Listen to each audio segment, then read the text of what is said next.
Judul khotbah hari ini adalah Yesus Jalan dan Kebenaran dan Hidup. Ayo kita buka firman Tuhan di dalam Yohanes 14 ayat yang ke-6. Yohanes 14 ayat yang ke-6. Ayo kita baca bersama-sama. Satu ayat aja yang akan kita bahas. Hari ini kita akan belajar khotbah tekstual ya. 1, 2, 3. Kata Yesus kepadanya, "Akulah jalan dan kebenaran dan hidup. Tidak ada seorang pun yang datang kepada Bapa kalau tidak melalui aku." Jadi biasa khotbah ada expository, semua pokok-pokok besarnya diambil dari satu perikop. Kalau khotbah topikal, pokok-pokok besarnya itu diambil lompat sana lompat sini. Misalnya pokok besar 1 diambil dari Matius, pokok besar 2-nya diambil dari Lukas, pokok besar 3-nya diambil dari Yakobus. Itu namanya topikal. Tapi kalau tekstual itu adalah semua pokok besarnya itu diambil dari 1 atau 2 ayat saja. Seperti yang akan kita lakukan hari ini. Jadi dari ayat ini Bapak Ibu lihat ya, kita akan mengambil 3 pokok besar. Yang pertama, Yesus itu adalah jalan ya. Yang pertama. Sebelum kita membahas Yesus adalah jalan, kita akan mengerti dulu latar belakang daripada pernyataan Yesus dalam Yohanes 14 ayat 6 ini. Sebelumnya itu, ketika terjadi pertemuan di ruang atas, Yesus selalu berbicara bahwa dia akan pergi. Ya, yang dia maksud itu sebenarnya adalah dia akan mati, dia akan bangkit, dan dia akan naik ke surga. Itu bisa dilihat dari Yohanes 14 ayat 1-2. Kemudian Yesus berusaha menenangkan hati murid-muridnya karena mereka gelisah dengan apa yang Yesus katakan, bahwa dia akan pergi, yaitu mati, bangkit, dan naik ke surga. Jadi Yohanes 14 ayat 1-2 ini jawabannya. Janganlah gelisah hatimu, percayalah kepada Allah, percayalah juga kepadaku. Di rumah Bapakku banyak tempat tinggal. Jika tidak demikian, tentu aku mengatakannya kepadamu, sebab aku pergi ke situ untuk menyediakan tempat bagimu. Setelah Yesus menjawab ini, Thomas tanya, "Tuhan, gimana sih? Saya kan tidak tahu kemana engkau pergi. Bagaimana kami tahu kau pergi ke situ? Bagaimana kami bisa tahu jalan ke situ?" Nah, untuk menjawab pertanyaan Thomas, bagaimana jalan ke situ, Yesus berkata, "Akulah jalan dan kebenaran dan hidup." Itu konteksnya. Nah, poin pertama tadi dikatakan aku adalah jalan. Itu bahasa Yunaninya ego emi he hodos. Ego emi he hodos. Coba kita lihat bahasa aslinya ya. Lege auto ho Yesus ego emi he hodos kai he aletea kai he soe. Mungkin bingung ya, minimal bisa baca dulu, gak usah dulu ngerti. Nanti saya jelaskan. Nah, kenapa ini perlu? Yang saya kasih warna kuning, ada kata he di depan hodos, ada kata he di depan aletheia, ada kata he di depan soe. Itu adalah artikel. Kalau dalam bahasa Inggris muncul artikelnya, dalam bahasa Indonesia tidak. Jesus said unto him, I am apa? The way, the truth, and the life. Ada kata the. Ini bahasa aslinya seharusnya tepat dengan terjemahan bahasa Inggris dibandingkan ke dalam bahasa Indonesia. Karena dalam bahasa Indonesia seharusnya diterjemahkan begini. Akulah jalan itu, akulah kebenaran itu, aku adalah hidup itu. Atau bahasa lainnya mungkin begini, terjemahan yang tepat. Akulah sang jalan, akulah sang kebenaran, akulah sang hidup. Kalau ada artikel he di depan, sebelumnya kita akan tes dulu, lihat dalam pentingnya artikel dalam bahasa Inggris. Ya, kalau tidak ada the, saya beri contoh. I saw a cat. Saya melihat seekor kucing. Tapi kucing yang mana itu nggak spesifik, nggak jelas. Saya nggak tahu kucing itu kucing siapa, kucing apa. Tetapi kalau saya bilang I saw the cat, itu kucing itu berarti kita sudah tahu semua. Bisa nangkep ya? Saya ulang. Dalam bahasa Inggris, kalau tidak ada artikel, misalnya I saw a cat, kucing itu kita nggak pernah tahu. Itu kucing nggak spesifik. Tapi kalau saya bilang I saw the cat, oke, berarti kucing itu kita sudah tahu sebelumnya. Bisa nangkap ya? Ini fungsi kata dari depannya itu. Begitu juga ketika fungsi artikel dalam bahasa Yunani. Aku adalah jalan, tidak muncul artikelnya, betul?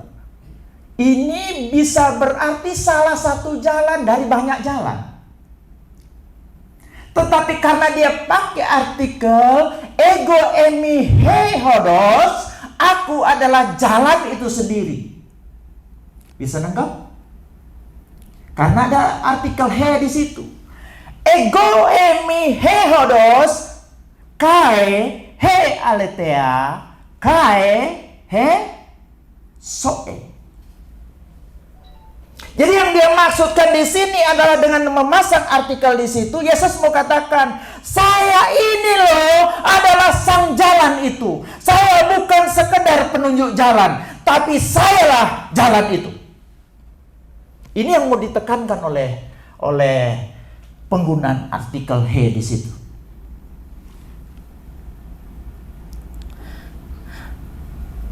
Yesus tidak hanya menunjukkan jalan, tapi dia sendirilah jalan itu. Ini berarti bahwa melalui kehidupan, kematian, dan kebangkitannya Yesus membuka jalan bagi manusia untuk berdamai dengan Allah. Ini senada dengan Roma 5 ayat 4 ya. Satu lagi ya. Oleh dia kita juga beroleh jalan masuk. Oleh iman kepada kasih karunia ini. Di dalam kasih karunia ini kita berdiri dan kita bermegah dalam pengharapan akan menerima kemuliaan Allah. Saya mau kasih gambaran begini. Penggunaan artikel ini saya mau tekankan kembali. Itu menekankan bahwa dialah jalan itu sendiri, bukan hanya penunjuk jalan. Saya beri contoh. Ini kasusnya ada seorang Inggris bernama Lincoln Hall yang mendaki Gunung Everest. Dia hidup tahun 1955 sampai 2012 dia meninggal ya. Kalau tidak salah dia meninggal di Australia. Setelah mencapai puncak Mount Everest, dia mengalami apa yang disebut hipotermia parah. Hipotermia itu adalah di saat tubuh menurun suhunya melebihi kurang dari 35 derajat. Sehingga pada akhirnya oleh teman-temannya dalam ketinggian 8.600 meter, timnya itu mengira dia sudah meninggal dan timnya meninggalkannya seorang diri di situ. Keesokan paginya ada sekelompok pendaki lain menemukannya dalam keadaan nyaris mati. Nah, mereka itu memiliki dua pilihan, tim yang menemukan mereka ini. Pilihan pertama, menunjukkan jalan kepadanya dengan berharap dia bisa berjalan sendiri dan pulang dan selamat. Pilihan kedua, membawanya turun dengan risiko nyawa mereka sendiri. Nah, pendaki yang menemukan Lincoln ini memilih bukan hanya menunjukkan jalan, tetapi menjadi jalan itu sendiri. Mereka menolongnya, menggendongnya, dan membawanya turun sampai ke tempat aman. Berkat pengorbanan mereka, Lincoln selamat. Artinya sama seperti Yesus. Yesus bukan hanya penunjuk jalan, tetapi dia pribadi yang merupakan jalan itu sendiri yang mengorbankan nyawanya dan membawa kita ke surga. Ini perbedaannya sehingga ada artikel di depan kata akulah jalan tadi. Dia bukan hanya penunjuk jalan, tetapi jalan itu sendiri. Ini berbanding terbalik dengan pemimpin-pemimpin agama lain. Bapak Ibu mau cari pemimpin agama manapun di dunia ini yang ada, semua cuma berbicara bahwa dirinya hanya penunjuk jalan. Jarang sekali ada yang berani mengklaim sayalah jalan itu. Dan ini hanya dilakukan oleh Tuhan Yesus Kristus. Tuhan yang luar biasa yang berani mengklaim bahwa dirinya adalah jalan itu. Yang kedua, yang mau ditekankan dengan kata he dalam artikel he tadi di situ adalah Yesus satu-satunya jalan keselamatan. Tadi Yesus itu adalah jalan itu sendiri, bukan cuma penunjuk jalan. Yang kedua, Yesus adalah satu-satunya jalan keselamatan. Nah, ini dalam terjemahan lain, misalnya NLT ya, yang versi tahun 1996, itu ada kata tambahan only through me. Hanya melalui aku. Jadi ada penekanan semacam itu. Demikian juga dengan terjemahan dari GNT ya, only through me. Ada penambahan kata only di situ. Itu menekankan bahwa dia itu satu-satunya jalan, bukan salah satu jalan. Kalau yang pertama tadi dia adalah jalan, bukan hanya penunjuk jalan. Yang kedua, dia satu-satunya jalan, bukan salah satu jalan.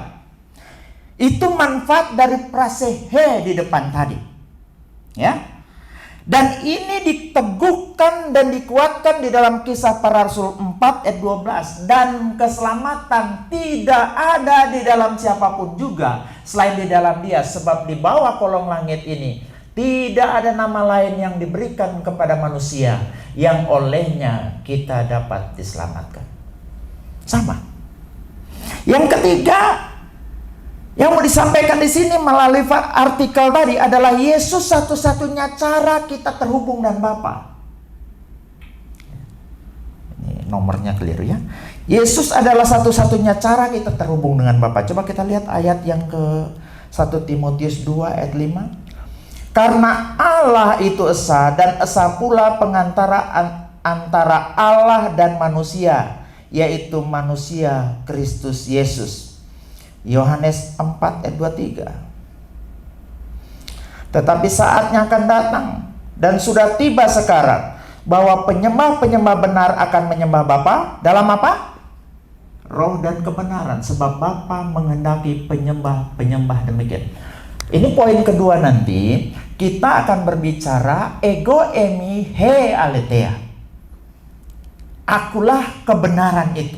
Dan yang dimaksud dengan kebenaran ini adalah Yesus sendiri, karena dia berkata, akulah kebenaran itu. Jadi yang mau disampaikan di sini adalah tanpa Yesus tidak seorang pun terhubung dengan Bapa di dalam ibadahnya. Tanpa Yesus tidak seorang pun bisa connect dengan Bapa surgawi. Jadi dalam ayat tadi Yesus menegaskan bahwa ibadah sejati itu harus dilakukan dalam roh dan kebenaran. Yesus sendiri itu adalah kebenaran. Ini menurut Matius 14 ayat 6. Sehingga ibadah yang tidak dilakukan dalam Yesus bukanlah ibadah yang benar. Karena penyembah-penyembah benar harus menyembahnya di dalam roh dan kebenaran. Jika ibadah itu tidak kepada Allah yang benar, maka ibadah itu pasti kepada sesuatu yang lain, yang dalam banyak kasus adalah roh-roh jahat. Tidak ada tempat netral di sini. Dengan kata lain saya mau bilang secara sederhana begini ya. Kalau kita tidak di dalam Yesus, baru kita ibadah. Ibadah yang tidak di dalam Yesus tidak akan pernah sampai kepada Bapa. Nah, kalau begitu sampainya kemana? Menurut Alkitab, karena tidak ada tempat netral, pasti ibadahnya tertuju kepada roh jahat. Pilihannya cuma itu. Ibadah yang benar adalah di dalam Yesus, Ibadah yang tidak tertuju atau yang tidak berada dalam Yesus, yang tidak tertuju kepada Bapa, pasti tertuju kepada roh-roh jahat. Pilihannya cuma dua. Tidak ada daerah netral di sini. Di mana ayatnya Bapak Ibu? Coba lihat dalam Mazmur 106 ayat 36 sampai 37. Mereka beribadah kepada berhala-berhala mereka yang menjadi perangkap bagi mereka. Mereka mengorbankan anak lelaki dan perempuan mereka kepada roh-roh jahat. Ini menunjukkan bahwa penyembahan kepada berhala bukan sesuatu yang netral, tetapi terhubung langsung dengan roh-roh jahat. Mungkin orang yang beribadah di tempat lain ini dalam perspektif Kristen ya, mereka rasa benar. Mereka berpikir terhubung dengan pribadi yang benar. Mereka berpikir terhubung dengan Allah Bapa. Tapi sebenarnya ibadah mereka yang dilakukan di luar Kristus semuanya terhubung dengan roh-roh jahat. Tidak ada daerah netral di situ. Bisa juga dilihat dalam Ulangan 32 ayat 16 sampai 17. Mereka membangkitkan cemburunya dengan Allah asing. Dengan kekejian mereka menimbulkan murkanya. Mereka mempersembahkan korban kepada apa? Roh-roh jahat yang bukan Allah. Kepada Allah yang tidak mereka kenal. Allah yang baru muncul, yang tidak ditakuti oleh nenek moyangmu. Ayat ini menegaskan bahwa penyembahan kepada Allah lain sebenarnya adalah penyembahan kepada roh-roh jahat. Dalam bahasa Ibrani-nya sedim, bukan kepada Allah yang benar. Ini juga ditegaskan oleh Paulus 1 Korintus 10 ayat 19 sampai 20. Apakah yang dimaksudkan dengan itu? Bahwa persembahan berhala adalah sesuatu, atau bahwa berhala itu sesuatu? Tidak. Apa yang mereka persembahkan? Mereka persembahkan kepada roh-roh jahat dan bukan kepada Allah. Aku tidak mau bahwa kamu bersekutu dengan roh-roh jahat. Rasul Paulus di sini menegaskan bahwa ibadah kepada berhala bukan sekedar simbol kosong, tapi sebenarnya adalah persekutuan dengan roh-roh jahat. Jadi dengan kata lain mau ditegaskan di sini bahwa kalau engkau tidak dalam Kristus dan engkau ibadah, sebenarnya ibadahmu bukan tertuju kepada Bapa, tetapi tertuju kepada roh jahat. Ini yang mau ditekankan. Jadi Bapak Ibu, ketika kita paham bahwa Yesus itu jalan, ya, bukan hanya penunjuk jalan. Kita tahu dia satu-satunya jalan keselamatan, bukan salah satu jalan keselamatan. Kita tahu dia adalah satu-satunya cara kita terhubung dengan Bapa. Kasihan ya, lihat orang yang mualaf. Betul nggak? Ini lagi berapa hari ini saya lihat ada rame di internet karena Bobon Santoso katanya mualaf. Richard Lee mualaf, Ruben Onsu mualaf, bahkan ada antri mualaf. Saya cuma mau bilang, mereka sedang menukar intan dengan batu. Mereka sedang menukar permata dengan kerikil. Mereka sedang menukar burung Raja Wali dengan burung pipit. Ya. Makanya penting sekali kita belajar. Dari kecil anak-anak itu diajar doktrin yang benar, sehingga mereka memiliki pemahaman dan imannya kuat. Jangan karena cuma Siti Maimunah, cuma Siti Jariyah goyah iman. Betul? Jangan cuma karena Fatimah goyah iman. Banyak sekarang nonis yang mualaf. Apa nonis itu? Non-Islam ya. Kenapa? Dia tidak tahu Yesus itu jalan itu sendiri. Yesus itu bukan cuma penunjuk jalan, berbeda dengan mereka punya. Yesus itu satu-satunya jalan, bukan salah satu jalan. Dan Yesus itu cara satu-satunya terhubung dengan Bapa. Bahkan segala penyembahan kita, segala ibadah kita yang dilakukan di luar Kristus sebenarnya tidak tertuju kepada Bapa. Sama seperti mereka rajin nelpon, tapi sebenarnya teleponnya tidak punya signal dan tidak punya jaringan. Sehingga bukan tertuju kepada Bapa di surga, tertuju kepada roh-roh jahat. Mereka percuma mau ibadah berapa kali pun sehari, mau nungging sampai jidatnya hitam sekalipun, bahkan hidungnya ikut hitam, tidak akan pernah terhubung dengan Bapa di surga. Karena kunci terhubungnya adalah Yesus itu sendiri. Sebagai satu-satunya pengantara yang benar menurut kitab Ibrani.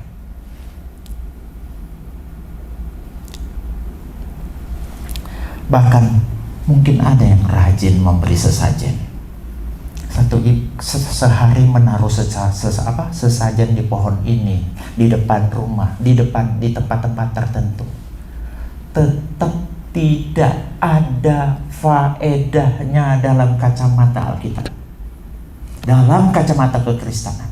Karena ibadah yang mereka lakukan, sesajen yang mereka berikan, itu dinikmati oleh roh-roh menurut Alkitab. Bersyukurlah kita yang di dalam Yesus, karena ibadah kita bisa terhubung dengan Bapa Surgawi. Bukan perkara jumlah. Engkau mungkin jumlah kita tidak seberapa, tapi ketika kita di dalam Yesus yang adalah jalan itu, semua yang kita kerjakan itu terhubung dengan Bapa Surgawi. Yang kedua,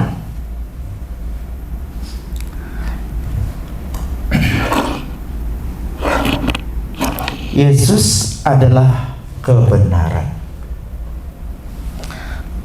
Kita buka ayatnya, Yohanes 14 ayat yang ke-6.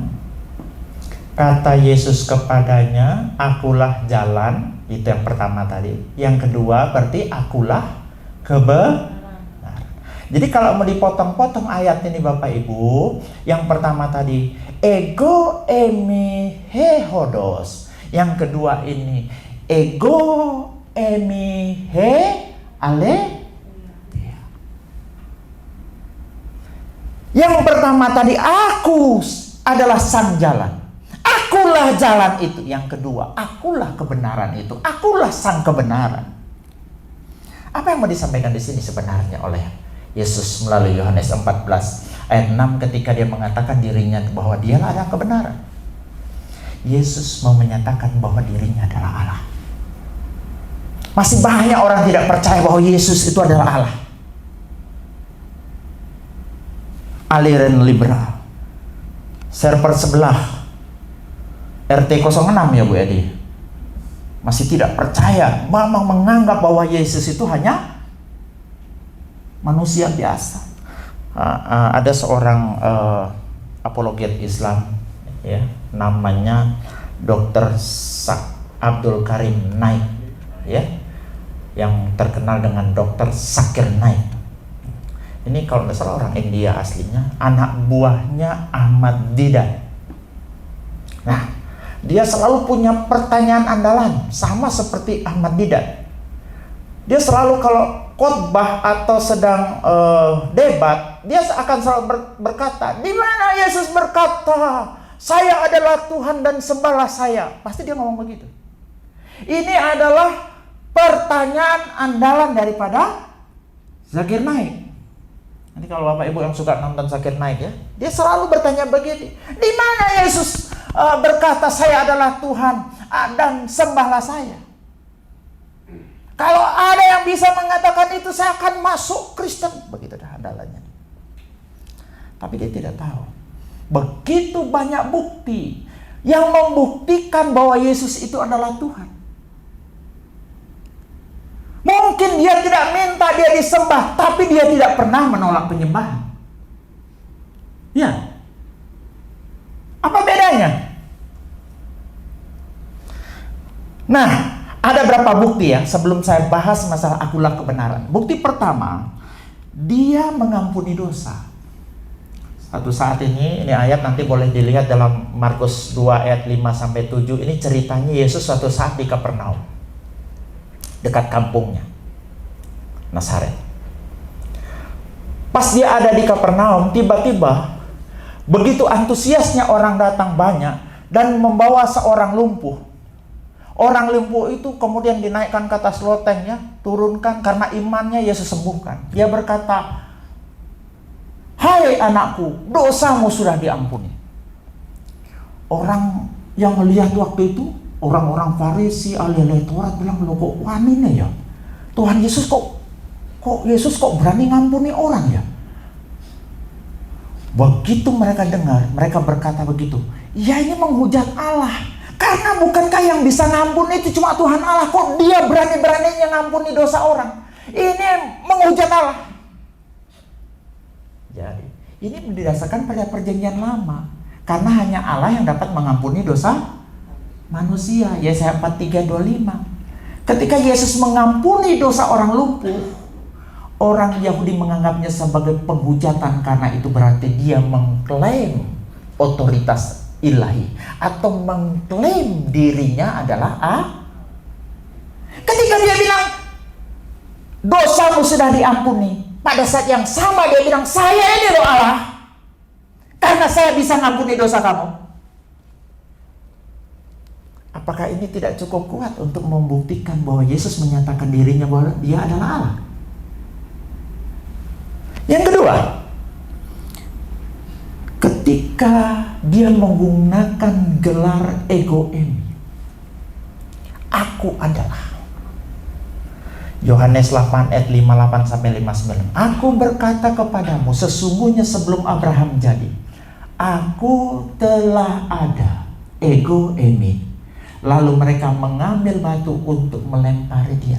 Kenapa ya orang Yahudi waktu itu, orang-orang Farisi, ahli-ahli Taurat dan tokoh-tokohnya waktu itu begitu marah ketika dia ngomong aku adalah. Ini sebenarnya aku telah ada, ini tidak pas terjemahannya. Ya, coba kita lihat terjemah. Tapi sebelumnya saya mau jelaskan dulu, ego eimi itu ada dua. Nah, ini ego eimi yang pertama itu kalau di belakangnya ada predikat. Akulah ego eimi roti hidup. Akulah roti hidup. Akulah terang dunia. Roti hidup itu predikatnya, terang dunia itu predikatnya. Akulah gembala yang baik. Gembala yang baik itu predikatnya. Akulah kebangkitan dan hidup. Kebangkitan dan hidup itu adalah predikatnya. Akulah atau ego eimi, jalan kebenaran dan hidup. Jadi ini tipe ego eimi yang ada predikatnya. Yang kedua, ada ego eimi yang tidak ada predikatnya yang kita baca tadi. Ini terjemahan yang benar. Yesus berkata kepada mereka, sesungguhnya aku berkata kepadamu, sebelum Abraham ada. Dalam terjemahan baru tadi dikatakan aku telah ada. Ini terjemahan yang tepat. Sebelum Abraham ada, aku ada. Ego, dengar itu. Ketika Yesus ngomong ego eimi, marah mereka. Kenapa marah? Karena orang yang berani ngomong ego eimi itu sama dengan orang yang menyamakan dirinya dengan Tuhan. Bisa paham? Nah, coba kita lihat di dalam di dalam perjanjian lama, bagaimana ego eimi itu sejajar dengan ehyeh aser ehyeh, ya. Dalam perjanjian lama ketika Allah menyatakan diri kepada Musa dalam Keluaran 3:14. Ini ceritanya Musa ketika mau diutus, dia bilang, Tuhan, kalau saya ditanya oleh orang-orang Israel, apa saya jawab sama mereka? Siapa yang ngutus saya? Tuhan kemudian bilang, ehyeh aser ehyeh. Aku adalah aku. I am who I am. Ya, I am who I am. Ehyeh aser ehyeh ini ketika diterjemahkan ke dalam bahasa Yunani, saya tanya dulu, Alkitab Tanakh Perjanjian Lama yang diterjemahkan ke dalam bahasa Yunani namanya apa? Septuaginta. Ya, Septuaginta menerjemahkan I am who I am itu sebagai apa? Ego eimi. Coba lihat dalam terjemahan baru. Belum. Firman Allah kepada Musa, aku adalah aku. Itu ego eimi. Jadi dengan kata lain, ketika Yesus ngomong ego eimi, Yesus mau katakan, saya ini ada. Saya inilah Allah. Bukan cuma dia bilang saya adalah Tuhan, tapi saya ini loh Allah. Dengan berani ngomong ego ini, dia mau katakan saya ini Allah.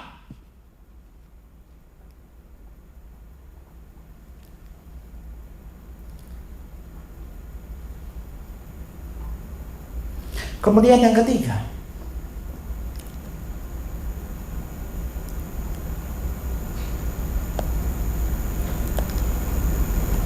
satu hal yang saya lompat mungkin tadi, Yohanes 18 ayat yang kelima. Ya, suatu saat saya cerita ini. Suatu saat ketika Yesus mau ditangkap, dia sedang berada di tangan Yudas, tentara-tentara, prajurit-prajurit, penjaga-penjaga bait Allah, orang Farisi, Saduki, imam-imam kepala datang mau nangkap Yesus. Yesus tanya, kamu orang cari siapa? Kalian cari siapa? Mereka bilang, Yesus dari Nazaret. Katanya kepada mereka, Yesus menjawab, akulah dia, ego emi. Yudas yang mengkhianati dia berdiri di situ bersama-sama dengan mereka. Ketika dia berkata kepada mereka, ego emi, mundurlah mereka dan jatuh ke tanah. Coba Bapak Ibu perhatikan. Ketika Yesus ngomong ego emi, orang-orang yang datang itu semua jatuh ke tanah. Karena apa? Mereka tahu itu adalah di mana Yesus mau bilang, sayalah Allah. Di sana kan? Kalau ada Sakir naik bilang bahwa tidak ada bukti Yesus menyebut dirinya Allah, ego emi adalah salah satu buktinya. Mungkin agak berat ya. Sama saya khotbah di sini, dosa warisan yang banyak bikin pusing soalnya. Mudah-mudahan ini tidak terlalu. Yang ketiga, saat dia mengatakan bahwa dia dan Bapa adalah satu, aku dan Bapa adalah satu, kata hen di situ ya. Saya cuma garis bawahi karena waktu. Nah, kata hen ini dalam bahasa Yunani menunjukkan kesatuan esensi, bukan sekedar kesatuan tujuan atau kehendak. Orang bilang itu cuma berbicara satu kesatuan tujuan dan kesatuan kehendak antara Yesus dan Bapa. Ini tidak menunjukkan kesatuan esensi. Tidak. Kata satu di situ menggunakan kata hen. Itu menunjukkan kesatuan esensi, kesatuan hakikat. Nah, orang Yahudi tidak salah memahami bahwa Yesus sedang menyatakan dirinya sebagai Allah. Makanya mereka segera ingin melempar Yesus dengan batu karena hukum Taurat menghukum mati orang yang menghujat Allah. Ya. Yang keempat, Yesus menerima penyembahan. Yesus memang tidak pernah secara eksplisit bilang sembahlah aku, tapi Yesus tidak pernah menolak penyembahan. Ini membuktikan bahwa Yesus itu Allah. Suatu saat ketika murid-murid sedang bertolak ke suatu tempat ya di Danau Tiberias, tiba-tiba Yesus berjalan di atas air. Setelah itu Petrus ikut berjalan juga.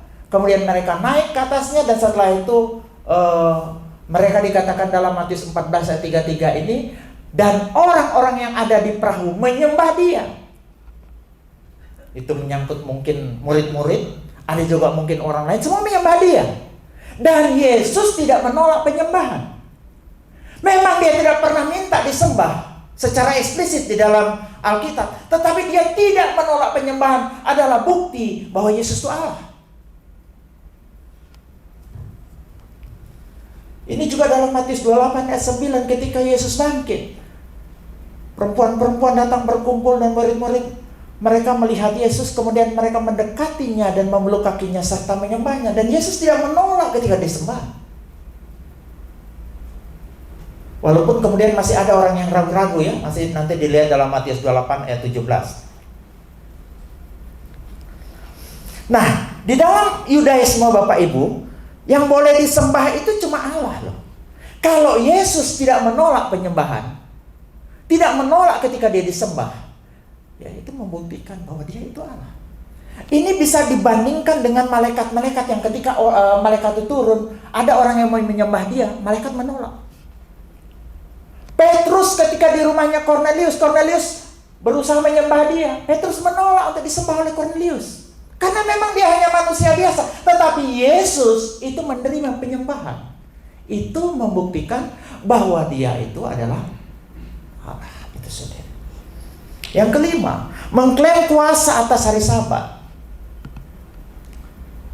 Dalam Markus 2 ayat 27-28, hari Sabat diadakan untuk manusia dan bukan manusia untuk hari Sabat. Jadi anak manusia adalah juga Tuhan atas hari Sabat. Dia nyatakan dengan jelas, dia deklarasikan dengan jelas. Jadi perjanjian lama, Sabat adalah hari yang dikuduskan oleh Allah sendiri. Dengan mengatakan bahwa dia Tuhan atas hari Sabat, Yesus mau menyatakan bahwa dia memiliki otoritas ilahi atas hukum Taurat. Oke, lanjut.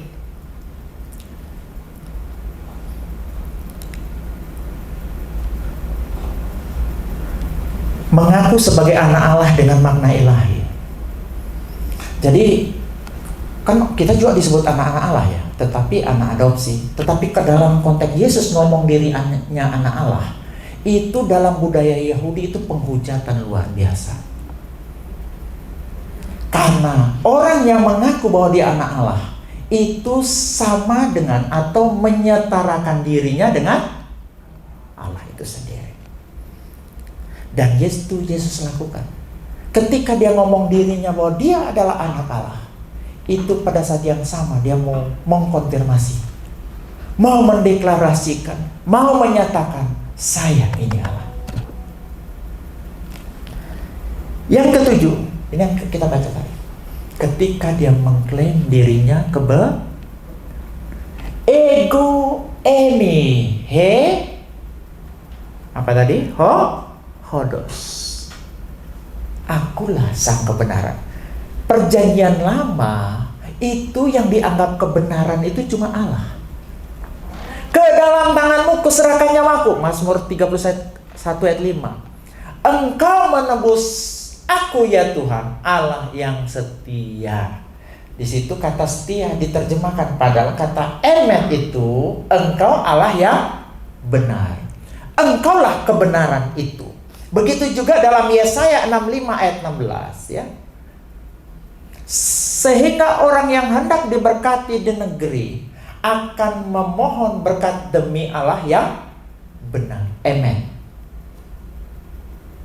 Jadi dalam perjanjian lama yang disebut kebenaran itu ya Allah. Ketika Yesus bilang ego emi heodos, akulah sang kebenaran itu, Yesus mau menyatakan saya ini loh Allah. Dia bisa nangkap. Jadi Yesus itu kebenaran itu sendiri. Yesus itu standar kebenaran. Yesus bukan cuma orang yang membawa kebenaran, tetapi dialah kebenaran itu sendiri.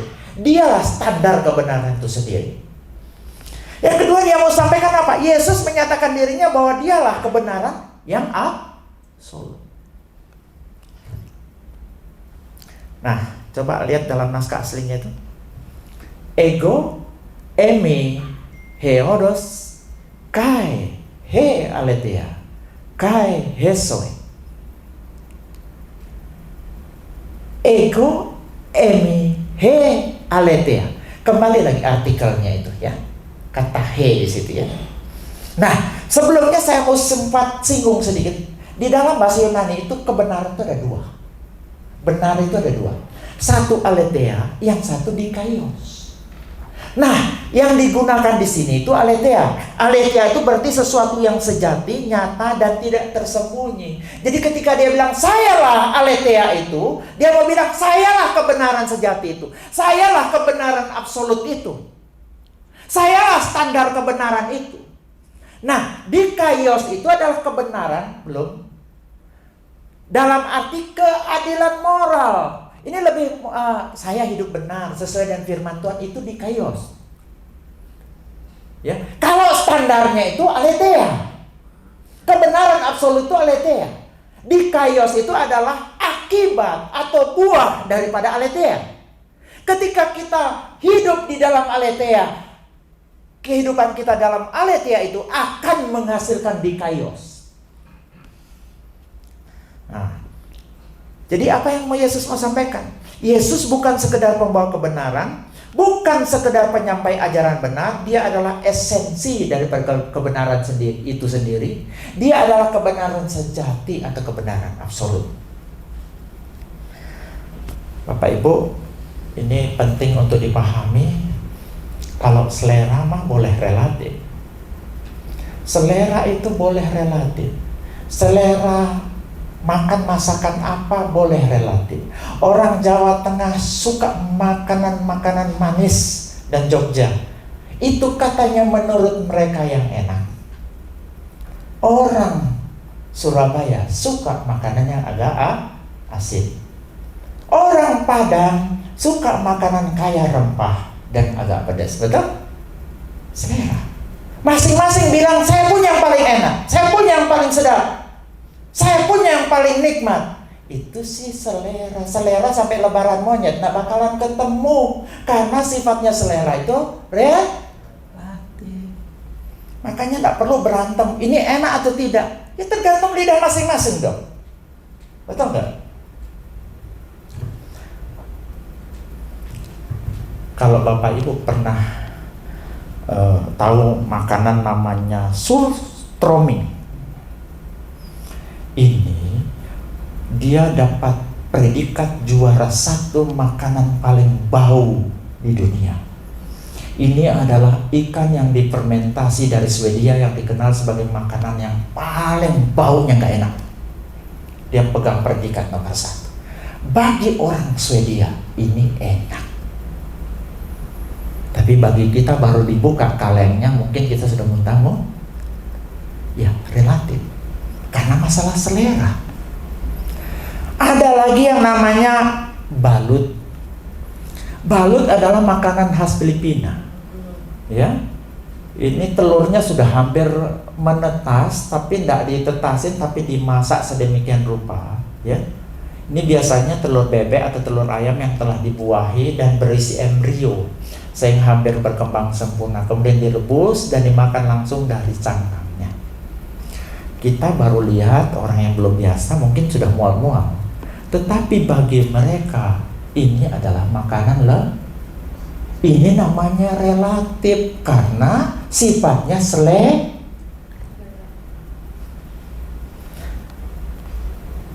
cantik itu juga relatif loh. Cantik menurut A belum tentu cantik menurut B. Tampan menurut si C belum tentu tampan menurut si D.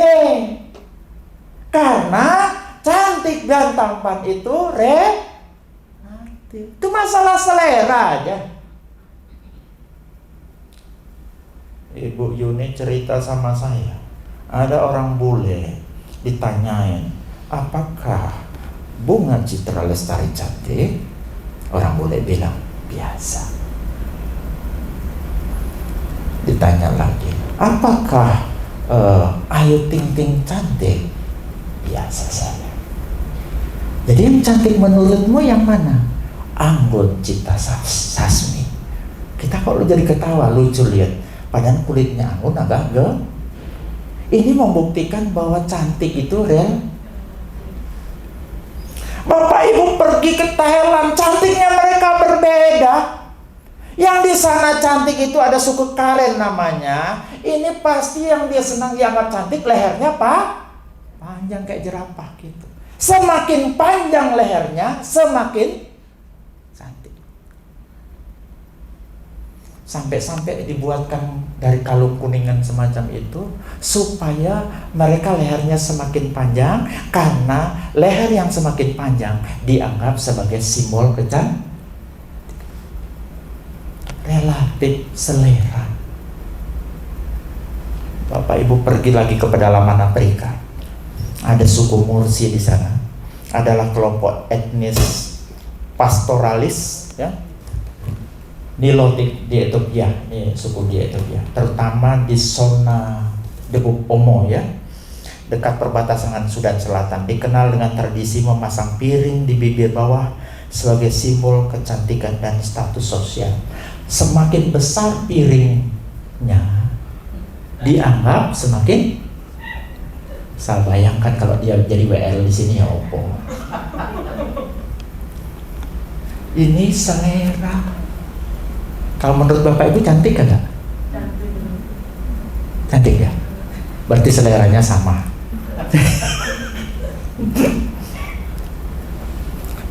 Ada suku Tonga. Bapak Ibu tahu enggak orang suku Tonga? Yang disebut cantik itu adalah orang yang bobotnya lebih dari 70 kg. Bahkan kalau Bapak Ibu tinggal di Tonga, ada peribahasa bilang begini, di mana wanita tidak memiliki berat 70 kg, maka jangan mimpi menikah. Berbahagialah orang yang berat badannya lumayan di sana. Ini relatif. Ini Bapak Ibu, Tonga ini jumlah persentase orang dengan berat badan lumayan itu 90%. Masih kalah dengan Nauru. Nauru itu 97% orangnya obesitas karena suka makan brutunya bebek, kalkun ya. Lemaknya kalkun itu dikirim dari Australia ke Nauru, sehingga pada akhirnya 97% orang Nauru itu gemuk-gemuk. Tonga ini sedikit di bawahnya. Nah, Tonga ini rajanya pernah memecahkan rekor dengan berat badan 208,7 kg berat badannya. Makanya cuma kemudian menimbulkan apa? Selera orang Tonga kepada orang yang berbadan besar. Tapi kalau selera boleh relatif, apakah boleh dengan standar moral relatif? Kalau selera makan boleh relatif, selera masalah kecantikan boleh relatif, selera masalah musik boleh relatif. Ada yang senang rock, ada yang senang jazz, ada yang senang country, ada yang senang dangdut, ada yang senang padang pasir. Tapi apakah standar moral boleh relatif? Kalau di sana boleh membunuh, sini tidak. Di sana boleh membunuh, sini tidak. Di sana boleh bersinah, di sini tidak. Di sini boleh bersinah, di sana tidak. Kalau begitu bagaimana? Apa tidak kacau dunia? Yesus bilang, makanya dunia butuh standar yang absolut. Sayalah kebenaran itu. Dia mau katakan, sayalah kebenaran absolut itu. Apapun benar atau tidak benar harus diukurkan kepada saya, karena sayalah kebenaran itu. Sayalah kebenaran absolut itu. Masalah moral itu tidak boleh relatif. Nggak lucu kalau 2 tambah 2 di tempat ini 4, di sana 2 tambah 2 5, di sana 2 tambah 2 6. Bisa nangkap? Harus ada standar yang absolut. Yesus namanya.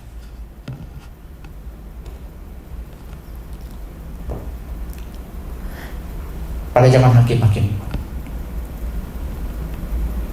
tidak ada standar yang absolut. Suku Benyamin, suku Dan punya aturan main sendiri.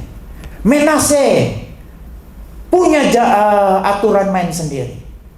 Suku Dan begitu juga. Suku Naftali punya aturan main sendiri. Gilead punya aturan main sendiri. Jadi setiap tempat mempunyai aturan main sendiri. Makanya di dalam Hakim-Hakim 17 ayat 6 dikatakan, pada zaman itu tidak ada raja di antara orang-orang Israel. Setiap orang berbuat apa yang benar menurut apa?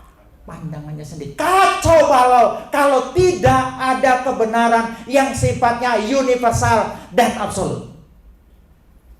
Dunia ini kalau moral, aturan moral tidak universal dan absolut, akan terjadi chaos yang luar biasa.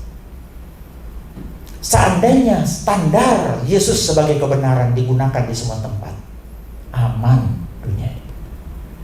Tidak ada lagi orang yang membunuh bilang halal darahmu asal kamu nonis, halal darahmu karena kamu Chinese, ya kan? Kalau semua orang pakai standar moral Yesus sebagai kebenaran absolut, tidak akan ada kebenaran relatif semacam itu. Jadi ini terjadi pada zaman hakim-hakim. Orang-orang melakukan apa saja ya yang mereka anggap benar, termasuk penyembahan berhala, pembunuhan, dan perang antar suku. Suku A mungkin tidak menyembah berhala, suku B yang menyembah berhala. Pokoknya hidup sakarepe dewe, semau diri sendiri, karena tidak ada status moral yang absolut atau tidak ada kebenaran. Begitu juga dengan Raja Saul. Seandainya tidak ada kebenaran yang absolut, bahkan suatu kejahatan bisa dianggap sebagai sebuah persembahan kepada Tuhan. Nanti belajar sendiri masalah itu. Ya, saya juga bilang begitu bahayanya kalau ini relatif. Celakalah yang mereka menyebut kejahatan itu baik dan kebaikan itu jahat. Apa yang maksudnya saya? Kebenaran itu tidak boleh relatif. Kalau benar ya benar, jahat ya jahat. Makanya itu, karena kebenaran itu tidak boleh relatif tapi harus absolut. Kita butuh yang namanya kebenaran absolut. Tak lain tak bukan adalah Yesus Kristus. Dunia butuh Yesus. Kalau tidak ada Yesus, chaos dunia ini. Standarnya akan berbeda-beda di setiap tempat dan sepanjang zaman akan berbeda-beda. Ini juga dikonfirmasi oleh Paulus. Paulus menjelaskan bagaimana manusia menukar kebenaran Allah dengan dusta dan menyembah ciptaan daripada Sang Pencipta. Paulus menggambarkan relativisme dalam bentuk penolakan terhadap kebenaran mutlak Allah.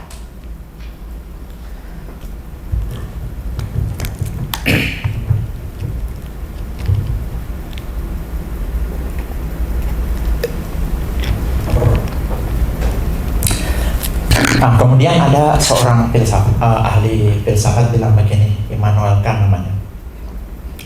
Dia punya argumen begini. Meskipun kebenaran absolut mungkin sulit dipahami, manusia masih membutuhkan prinsip moral universal untuk menjaga tatanan sosial. Jadi Bapak Ibu, dunia ini butuh satu kebenaran yang absolut, bukan yang relatif. Kalau seandainya semua orang pengikut Kristus, saya yakin tindakan teroris itu nihil. Saya yakin semua punya prinsip yang sama. Tetapi karena di berbagai tempat bukan standar yang benar ini digunakan, bukan standar yang absolut ini yang digunakan, maka terjadi relativisme kebenaran.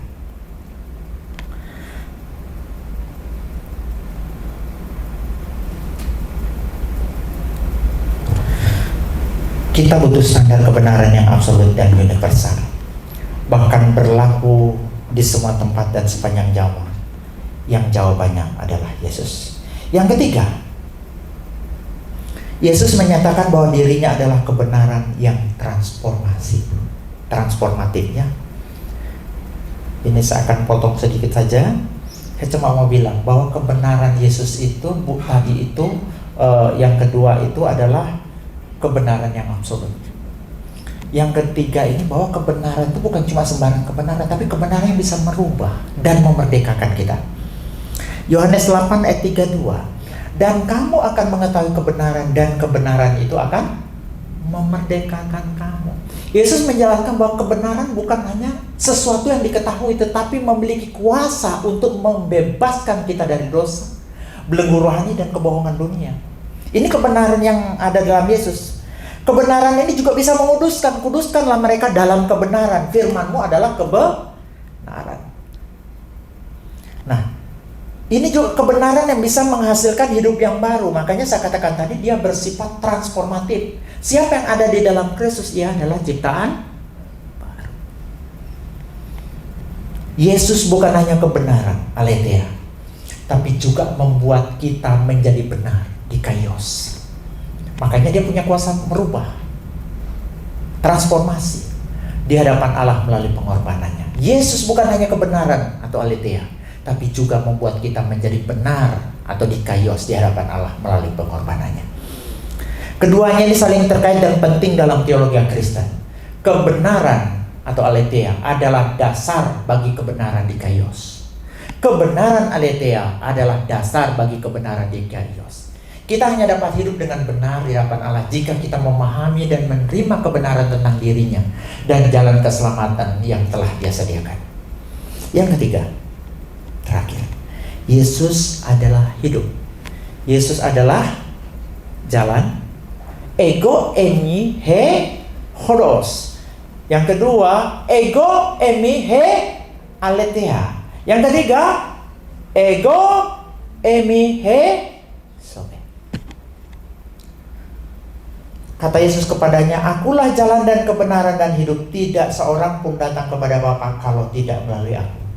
Dalam bahasa Yunani Bapak Ibu, hidup itu ada dua. Yang satu itu soe, satu itu bios. Ya, ini sering bolak-balik saya katakan soe bios. Nah, dari kata bios inilah muncul istilah biologi. Ya, biografi, biodiesel, bio apa lagi? Bioskop ya. Jadi dari kata bio ini. Sementara yang digunakan di situ adalah apa bedanya? Nah, soe itu ya adalah kehidupan esensial, kekal dan bersifat spiritual.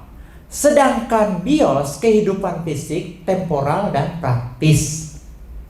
Jadi kalau Bapak Ibu masih bisa ke mall, masih bisa ke sana kemari, itu namanya bios.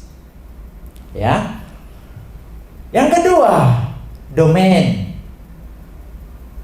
Kalau soe domainnya itu spiritual dan ilahi, sedangkan bios itu fisik dan duniawi. Kemudian fokusnya kualitas dan esensi kehidupan, sedangkan bios itu fokusnya pada cara dan durasi kehidupan. Misalnya ada yang 60 tahun, 70 tahun itu bios. Kemudian contoh dalam Alkitab yaitu Yohanes 3:16, kehidupan itu soe yang kita baca tadi. Kemudian kalau bios itu bisa dilihat dalam Korintus 2 Korintus 11 ayat 25. Dan kemudian sifatnya kalau soe itu abadi dan dari Allah, sementara bios sementara dan manusiawi. Nah, saya cuma mau sedikit ini. Apa sih seninya kalau Yesus itu adalah hidup itu? Apa sih seninya, indahnya kalau Yesus itu adalah sang hidup? Bapak Ibu, di dunia ini ada 4 jenis orang berdasarkan bios atau soe. Yang pertama itu ada yang hidup tetapi mati. Dia punya bios tapi tidak punya soe. Ini adalah orang yang hidup bisa ke mall, jalan ke sana kemari, tapi dalam kacamata Allah dia mati. Ini adalah orang yang di luar Kristus. Yang kedua, ada yang hidup, dia bisa ke mall, bisa ke sana kemari, tapi juga hidup punya soe. Ini diwakili oleh orang percaya. Kita punya bios, tapi juga kita punya soe. Yang ketiga, ada yang mati, dia tidak punya bios, tapi tidak punya soe. Dia mati. Nanti kita bahas lain kali, kemana orang sudah mati. Apakah langsung ke surga, langsung ke neraka, atau bagaimana? Karena itu lagi panas-panasnya sekarang diperdebatkan di internet. Kemarin juga saya melihat ada orang yang ngajari orang yang mati itu ditaruh di Tartarus. Rupa-rupanya dia tidak tahu buka naskah aslinya bagaimana, karena setahu saya Tartarus adalah tempat tawanan bagi malaikat-malaikat yang memberontak. Setelah itu ada yang namanya Abu Sos. Abu Sos itu adalah suatu jurang maut yang tidak berdasar. Kemudian setelah itu ada namanya Hades, ya, ada namanya Seol. Kemudian ada yang namanya pangkuan Abraham, ada namanya Firdaus. Nah, banyak orang menyamakan antara Firdaus dengan surga, dipikir, sehingga banyak orang berpikir ketika sudah mati langsung ke surga. Nanti kita bicara di lain kesempatan, karena saya janji juga sama Pak Dokter, lain kesempatan kita akan berbicara mana itu setan, mana itu iblis, apakah iblis sama dengan Lucifer, ya, itu perlu kita gali. Apakah roh-roh jahat itu seperti apa? Apakah orang mati itu bisa muncul lagi kemari ke dalam dunia ini? Kalau dia muncul, siapa yang sebenarnya muncul? Nanti kita akan pelajari di situ. Karena penting supaya kita tidak salah kaprah. Jadi ada orang yang mati, ya, dia sudah tidak bios, tapi juga tidak soe. Ini orang di luar Tuhan dan mati. Tapi ada orang yang mati, tapi tetap soe. Ini yang kita baca tadi, ya. Akulah kebangkitan dan hidup. Barang siapa percaya kepadaku, ia akan hidup walaupun sudah mati. Apa maksudnya? Engkau akan soe meskipun tidak lagi bios. Ini membuat kita tidak takut mati. Bukan berarti cari mati. Orang di dalam Tuhan tidak pernah takut mati. Tapi juga bukan berarti dicari mati. Lompat dari apartemen lantai 23 misalnya. Atau tidak jaga kesehatan, seperti Bu Dokter katakan. Tetapi kita akan berani menganggap kalau seandainya kita mati dan tugas kita sudah selesai, kita akan menganggap mati sebagai sebuah keuntungan. Nah, saya gambarkan begini. Mati bagi kita yang punya soe itu kayak biji gandum. Ditanam, masukkan ke tanah. Mati kelihatan, betul? Mati kan? Tetapi sebenarnya hidup. Dia muncul benih yang baru, benih yang baru, benih yang baru, sampai kemudian tumbuh menjadi pohon yang baik. Terlihat mati dalam kacamata dunia, tapi sebenarnya hidup. Ketika Yesus berkata, akulah kebangkitan dan hidup, dan barang siapa yang percaya kepadaku, kamu akan tetap hidup meskipun kamu mati. Seperti ini. Satu lagi. Seekor ulat ketika masuk di kepompong, orang pikir mati. Karena begitu butuh waktu berapa lama dalam proses metamorfosis. Tapi sebenarnya dia tetap hidup. Tidak lama kepompongnya terbuka dan muncullah seekor kupu-kupu yang indah. Terlihat mati, padahal hidup. Jadi kalau begitu Bapak Ibu, kita sebagai orang Kristen tidak perlu takut mati. Makanya Paulus katakan apa? Karena bagiku hidup adalah Kristus dan mati adalah keuntungan. Saya cuma membayangkan, apalagi setelah saya tahu saya punya sakit ya. Saya cuma bilang, Tuhan, kalau memang sudah waktunya, saya siap.